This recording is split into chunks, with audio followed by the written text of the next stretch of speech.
Sungai ini membasahi wanita ini. Tapi dia terus melihat ke arah atas gunung.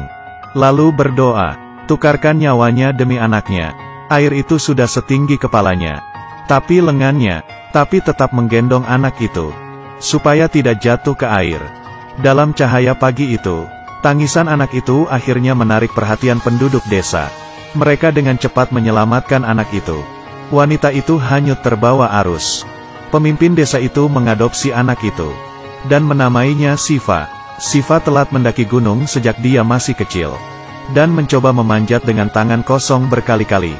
Meskipun ini berbahaya, selalu dimarahi oleh ibunya. Tapi dia tidak pernah menyerah.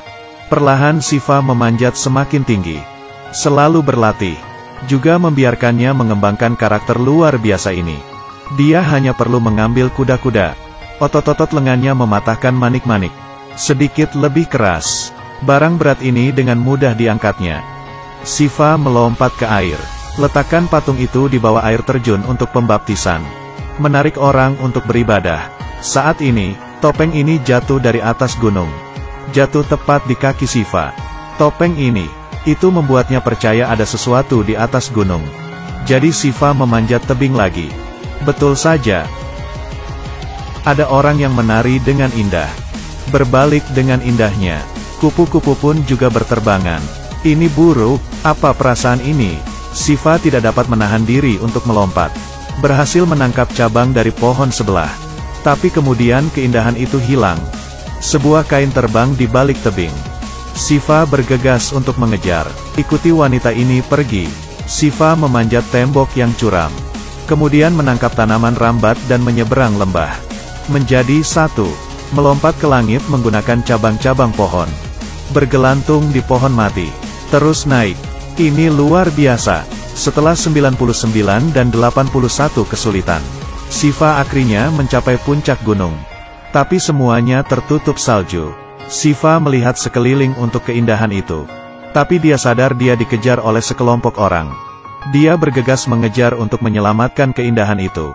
Tapi hal yang tidak terduga adalah, ternyata wanita cantik ini adalah seorang ratu. Dia juga merekrut teman-temannya untuk mengejar tentara itu. Siva mengikuti mereka ke gua. Mendengar sekelompok orang ini berkonspirasi untuk menyelamatkan sang putri. Yang terakhir mereka pakai, itu adalah topeng yang ditemukan oleh Siva. Wanita itu mengulurkan tangannya yang terluka ke dalam air. Kemudian ikan kecil yang tidak terhitung jumlahnya muncul. Membantunya membersihkan lukanya. Tapi wanita ini tidak tahu. Siva menyelinap. Dia mengeluarkan sebuah pena. Menggambar dengan lembut di tangan wanita itu. Dapat digunakan sebagai pendekar. Berdandan dengan cara ini hampir mendiskualifikasi dari ekspedisi. Siapa iblis itu? Avantika menyuruh temannya berpura-pura berbaring di tepi sungai. Dia menyergap. Tapi Avantika tidak mengharapkannya. Orang ini ada di belakangnya. Dia menoleh dan melihat ke belakang. Tidak menemukan apa-apa. Tapi segera temannya menemukan gambar di bahunya. Harimau tidak pamer. Pikirkan aku sebagai Hello Kitty. Avantika menemukan jejak Siva. Akhirnya ketemu pelakunya. Dia akan bunuh diri bila tidak mengatakan apa-apa. Kemudian ditembak panah berturut-turut. Ini mengapa Siva hanya bisa bermain parkur. Tapi dia masih tertangkap. Manfaatkan kehangatan itu. Siva menjatuhkannya ke bawah dan berguling menuruni lembah. Ingin mengambil keuntungan dari wanita itu. Pedang Avantika ingin memotong Siva. Tapi dia lolos dengan mudah. Dan menarik lengan bajunya. Kemudian Siva salto kembali. Memperjelas kuda-kudanya. Mengurai rambutnya. Sangat halus. Apakah Anda pikir ini sia-sia untuk menjadi bahagia? Mengambil keuntungan dari bertarung. Siva juga menggambar eyeliner untuknya. Memakai lipstick. Dia merobek celana Avantika. Melemparnya ke air terjun. Apakah keindahan yang dia lihat di air terjun itu adalah dirinya? Avantika menoleh. Melihat Siva memegang topengnya yang hilang. Baru percaya. Pencuri di depannya benar sama dengan benar mengikutinya. Dan pola yang dilukis di tubuhnya. Dan Siva juga berpasangan. Avantika tampak bingung saat digoda. Tapi dia masih memiliki misi. Hanya bisa terdiam dan Siva dibiarkan sendiri. Tapi begitu dia keluar dari lembah, dia dikepung. Ditangkap oleh penjaga kota kerajaan. Untungnya Siva bangun lebih awal. Menyelamatkan wanita itu.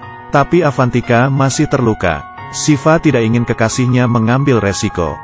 Jadi dia mengambil alih misinya. Pergi ke ibu kota sendirian untuk menyelamatkan ratu. Semua orang menarik tali. Bison tiba-tiba berlari keluar. Pria itu berteriak sambil melawan tanduk. Tapi masih terdorong mundur oleh bison itu. Otot-ototnya gemetar. Pria itu menggertakkan giginya. Akhirnya membalikan situasi di lapangan. Dia mendorong bison itu kembali dengan keras. Kemudian dia menggunakan kesempatan untuk mengangkat hidungnya dan membantingnya. Setelah mengalahkan bison itu, dengan cepat meraihnya, semua orang memujinya, juga membuat patung untuk dirinya sendiri. Hari ini adalah perayaan kota kerajaan. Dia datang ke tengah-tengah alun-alun. Lepaskan si putri dari kurungan selama 25 tahun. Tangan dan kakinya diikat dengan rantai yang tebal. Bertahun-tahun disiksa, membuat dia tidak manusiawi. Rajanya sangat membencinya karena ratu itu memilih kakaknya. Jadi dia merencanakan untuk membunuh saudara-saudaranya. Kemudian dia disiksa dengan segala cara. Untungnya ratu tua, mengambil pangeran yang baru lahir. Ini juga meyakinkan sang ratu. Putranya akan kembali untuk membalas dendam. Pada perayaan itu, seorang budak turun. Tiba-tiba semua orang berantakan. Melihat patung itu jatuh, akan banyak darah yang jatuh juga. Tiba-tiba ada orang yang menarik tali. Patung itu langsung terhenti. Pelayan itu datang bergabung. Ketika angin meniup handuk di kepalanya, pelayan yang memimpin langsung kaget. Bahubali. Bahubali. Mendengar namanya, semua orang seperti dipukuli. Patung itu dipegang teguh. Tapi raja itu cemas. Di malam hari Shiva menyelinap ke dalam istana. Berpura-pura menjadi pasukan penjaga. Dia pura-pura terjatuh dan menumpahkan lilin. Aula itu langsung terbakar dengan api. Dia bergegas ke alun-alun. Melihat ratu yang diikat. Seperti api tidak bernama, Shiva. Dia baru saja mengambil rantai. Membunuh penjaga yang mengejarnya. Dan kemudian menarik dari samping. Setelah memotong rantai dengan pisau, dia membungkuk dan melemparkan sang ratu ke dalam kereta.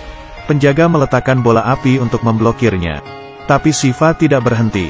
Sebaliknya dia mempercepatnya melalui api. Kereta itu memiliki roda api dalam sekejap. Tentaranya di luar jangkauan. Sang pangeran benar-benar mengatur penyergapan. Shiva dipukuli sampai pingsan saat dia lengah. Setelah bangun, dia ditahan oleh para prajurit. Sang ratu dilecehkan dan dihina. Shiva mulai mengamuk, abaikan sakit pada tubuhnya, memukul seseorang. Lalu dia mematahkan pedang raja. Raja yang mengalahkan bison berubah menjadi ayam dalam sekejap. Shiva mengambil pedang dan memotong kepalanya. Saat ini semua orang datang. Anak buah raja masih ingin balas dendam. Tapi dia berlutut ketika dia melihat wajah Shiva. Bahubali. Ratu juga sangat senang. Ternyata Shiva adalah anaknya sendiri, merupakan keturunan dari Bahubali. Akhirnya dia merebut kembali tahtanya. Film ini berjudul Bahubali. Ini juga merupakan film termahal dalam sejarah India. Setiap menit efek khusus film itu membakar uang.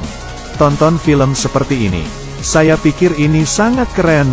Apakah kalian ingin menonton?